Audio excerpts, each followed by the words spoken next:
when 26/11 happened. And the horrors of it, and the 166 deaths on our soil of our own citizens, of all faiths I might add, was a chilling reminder of what Pakistan was capable of wreaking on our soil. And then, of course, our government took the very mature and responsible decision not to retaliate, to find instead a method combining diplomatic pressure with the support of allies around the world. And allies is the wrong word, but partners around the world, or well-disposed countries with great influence in Pakistan around the world, to bring Pakistan to heel. We compiled an extensive dossier. We caught one of the terrorists alive. And not only our intelligence, but intelligence agencies from the Western world even recorded the chilling voice of that handler in Pakistan, giving minute-by-minute instructions to the killers in Mumbai. All that evidence, copiously collected, handed over to the Pakistanis. And to this day, no one has been prosecuted, let alone punished, by the Pakistanis for their participation there in this horrendous crime. Even the Americans managed to convict 2 conspirators, one of whom has now been extradited to us, but Pakistan has not. Pakistan, of course, exists only because of the pernicious two-nation theory, disproved, as many essayists in this book have pointed out, by the very birth of Bangladesh in 1971. M.J. Akbar's essay is eloquent on that subject. And as General Kapoor's essay observes, cast themselves as the defenders of Jammu and Kashmir, which as recently as this year, the so-called Field Marshal has described as Pakistan's jugular vein. These well-worn justifications have enabled the army to tighten its grip on power by portraying India as an existential threat. And this is where it became increasingly clear to me that there was something about the makeup of the Pakistani state that made the candlelight at Wagah flicker out rather than positively in my own heart. And that is the realization that, to paraphrase Voltaire on Prussia, that whereas in India the state has an army, in Pakistan the army has a state. And that because there is no army in the world, in any country in the world, that commands a larger share of their country's GDP or national budget, not just the defense budget, the overall government budget.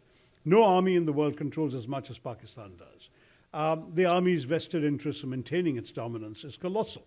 As has been pointed out in Aisha Siddiqa's famous book, you don't join the army in Pakistan to defend the country, you join the army in Pakistan to run the country. And you're there even after retirement in a wide variety of businesses: import, export, petrol stations, real estate, you name it, universities, think tanks, academic institutions. To be in the army is to be in a position of privilege. I remember an Indian friend in the days of good relations with Pakistan visiting there, and his host happened to be somebody with an army background, or his brother had an army background. I've forgotten the details. And this friend recounted how they went to a tourist site with an enormously long queue. And this friend of his was not even in uniform, just walked up to the head and said, "I'm from the army, 2 tickets please right now," and that was it. Off they went in, bypassing an hour-long queue. And that's simply the way the country is. It wouldn't work here, it does there. And so we have to confront the fact that every Indian-initiated effort at peace, from Nehru's pact with Liaquat Ali Khan in 1950, to Vajpayee's bus journey to Lahore in 1999, Modi's Lahore outreach in December 2015, when he went. I mean, it was an amazing story, which I'm sure all of you are very familiar with, of how he was reminded by his foreign secretary when the delegation visiting Kabul was all sitting in their cars about to head to the airport, that he had to call Nawaz Sharif to wish him on his birthday. And so Modi makes the call, and Nawaz Sharif says to him, "Listen, you know, I'm on the way to Delhi. Why don't you stop and celebrate with me? It's also my granddaughter's wedding."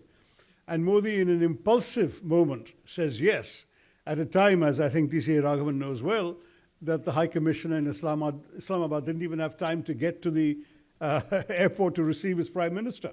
And off goes the Prime Minister of India to Lahore. An amazingly spontaneous gesture, a very wonderful day of bonhomie and affection and exchange of gifts and so on.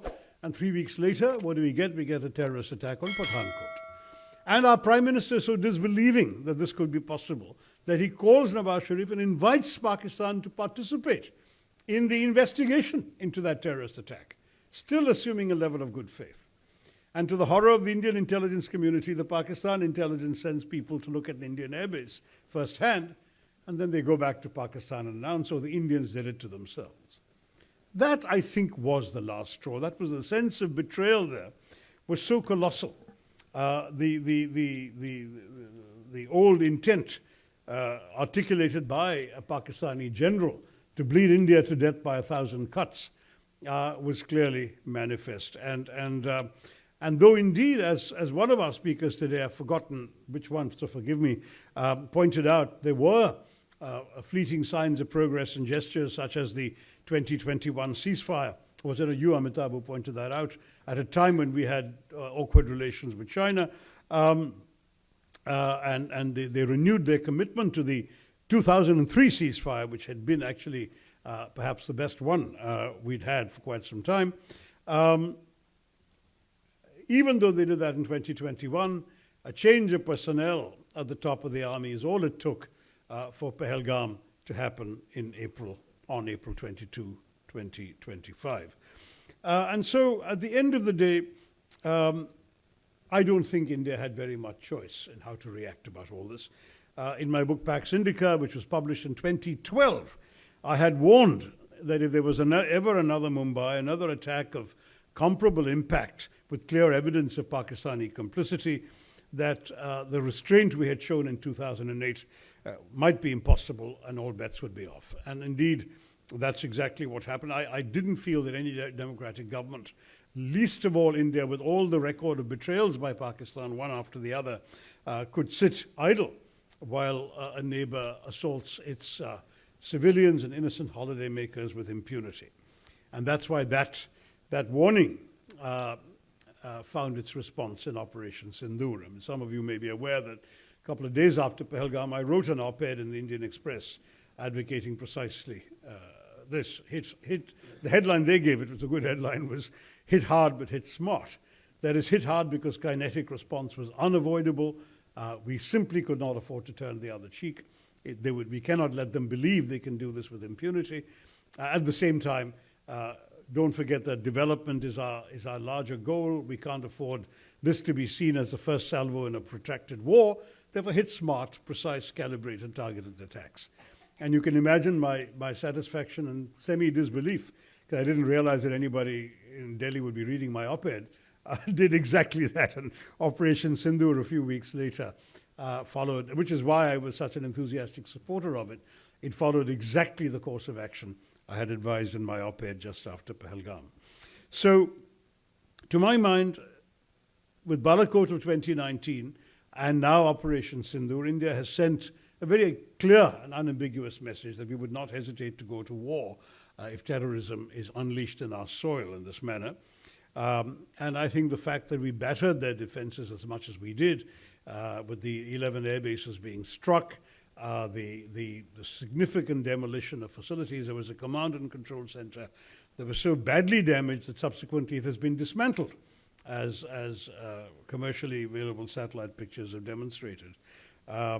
And the devastating effect of the BrahMos was demonstrated as well. I think that we've now sent an unambiguous message. Now, I take the point of those who said today on stage that surely we don't believe that this is going to end terrorism from Pakistan. Of course we don't. The facilities we've destroyed can all be rebuilt within 6 to 9 months and probably will be. But the intent may have been shaken a little bit. And certainly the successful strikes of the night of 9th, 10th May, and the ability of India to intercept the attempted Pakistani response when they sent missiles to Delhi on the morning of the 10th, I think was what contributed undoubtedly, and not Mr. Trump, to the call by the Pakistani DGMO to his Indian counterpart asking for peace. Yes, General Munir or Field Marshal Munir has been rattling the nuclear saber thereafter.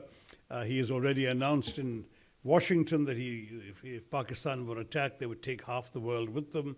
I am not particularly inclined to worry too much about this kind of bravado.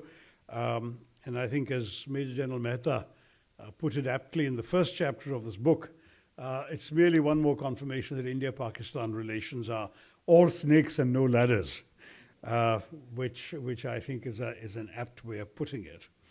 And yet, as a former UN official, and this is where the sort of Mani Shankar Iyer advice comes back to me, I know it's not enough to simply give up trying. It's never wise, of course, to indulge in hypotheticals, but pragmatism does demand that we ask, how do we navigate this terrain? How do we create even a narrow opening for something of a serious thaw? Even if we were to go back to the sort of the brief periods of tranquility we've had, 2003 to 7, but earlier there were other windows when we had pretty decent relations with Pakistan.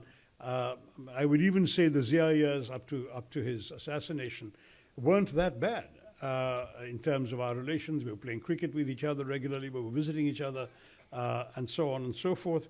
What I would congratulate Surendra Kumar for is that this book does succeed in asking that question of the contributors, and it brings various perspectives together on what can and must be done to move the relationship forward, if at all possible.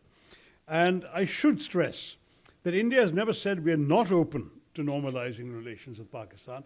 We have merely said that given the record of Pakistani behavior, the onus is on them. They're the ones who have to take the first steps to show some sincerity about dismantling the terror infrastructure on their lands. Why can't they be serious about shutting down these terror camps? Everyone knows where they are. The UN committee has a list of 52 names of individuals, organizations, and places in Pakistan. It's not that Pakistan doesn't know they exist, nor their sponsors. Shut them down, arrest some of these characters, show some serious intent, and I think India will be only too happy to reciprocate.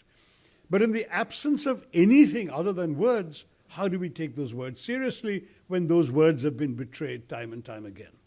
And when even sincere voices, I mean, I have no doubt that the Zardari government was sincere about peace when they were in power before 2008 and right up to November 26, 2008, they were sincere. But the fact is, they are then either unable or unwilling to prevent the malign men who may order these terrorists to come from getting away with it. So unless some gestures are made from there, I have to say that words alone are not going to be enough from Pakistan.